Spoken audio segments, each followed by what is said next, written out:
Morning दोस्तों, कैसे हो आप दोस्तों। पहले आप क्यों प्राचीन काल में गुरु मतलब शिष्यों के साथ इतने कठोरता का व्यवहार किया जाता है कि गुरु के आदेश का पालन शिष्य अपने सर झुका के भी करता था। और क्योंकि ताकि बच्चों में नैतिकता का ह्रास हो, चरित्र का निर्माण हो, कर्म का विकास हो। और आजकल आपने देखा होगा यहीं पर एरिया में उत्तराखंड चमोली डिस्ट्रिक्ट में मतलब कहीं की वीडियो वायरल हुई थी कि एक टीचर ने अपने छात्रों को, भले टीचर ने कहा छात्रों का फर्ज बनता है, चाहे छोटे में ही बच्चे का विकास होना चाहिए, उसे पता चलना चाहिए, उसमें नैतिकता का विकास होना चाहिए, उसमें मदद करने की भावना का विकास। जिस प्रकार से एक बच्चा अपने घर पे अपनी माता की रसोई में मदद करता है छोटे मोटे काम में, उसी प्रकार से जब विद्यालय में जाता है तो उसमें उसका फ़र्ज बनता है कि टीचर की छोटी मोटी मदद करना मतलब थोड़ा बहुत होता है, लेकिन ताकि उससे भी आगे जाके उसके चरित्र का निर्माण हो सके। भले ही पद में आप बड़े पद पे चले जाओ, पैसे कमा लो, आपका स्टेटस हाई हो जाए गुरुओं से, लेकिन अगर आप में झुकने की प्रवृत्ति ना हो, मदद करने की प्रवृत्ति, तो आप में चरित्र का निर्माण नहीं हो सकेगा, नहीं आपका बौद्धिक विकास हो पाएगा।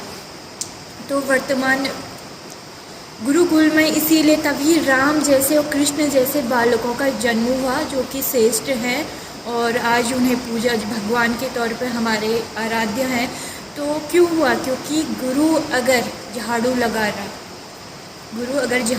है ना, तो शिष्य देख रहा है, तो क्या होगा?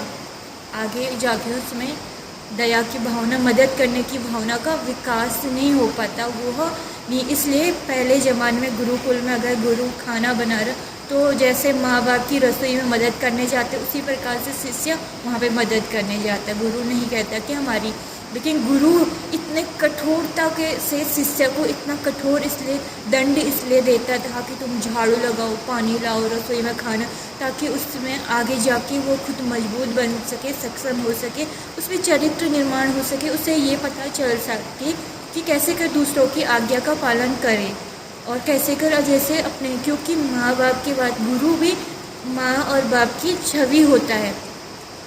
उसी प्रकार से आजकल छात्रों में ना तो चरित्र का विकास हो रहा, सिर्फ 10-15% छात्रों के, लेकिन ज़्यादातर ना तो चरित्र का विकास हो रहा है, ना ही नैतिकता का विकास, ना ही धर्म, लेकिन उसमें सिर्फ मैं की भावना हो रही। भले ही वो जॉब भी कर रहे हैं, लेकिन उनकी नैतिकता शून्य है, उनका चरित्र शून्य है।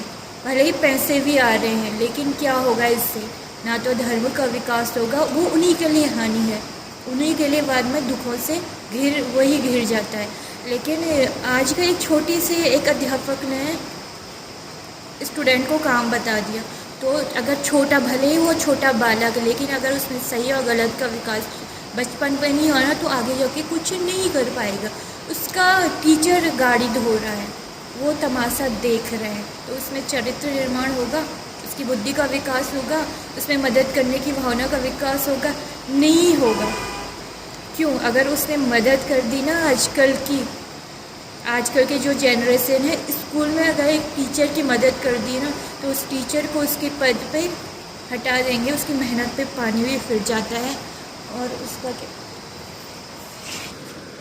उसकी मेहनत पे भी पानी फिर जाता है, और जो मेहनत कर रखी ना, और चरित्र पे भी उंगली उठती है। तो ये सब बच्चों के विकास, चाहे छोटा हो बच्चा हो, क्योंकि वो बच्चे में अगर मदद करने की भावना आ गई ना, तो आगे जाके भी वो मदद करेगा, उसमें नैतिकता का विकास होगा। लेकिन आज के छोटी सी भूल में लोग दूसरों की वीडियो वायरल करने के, अपनी वीडियो वायरल करने के लिए दूसरों की इतनी बेइज्जती कर रहे।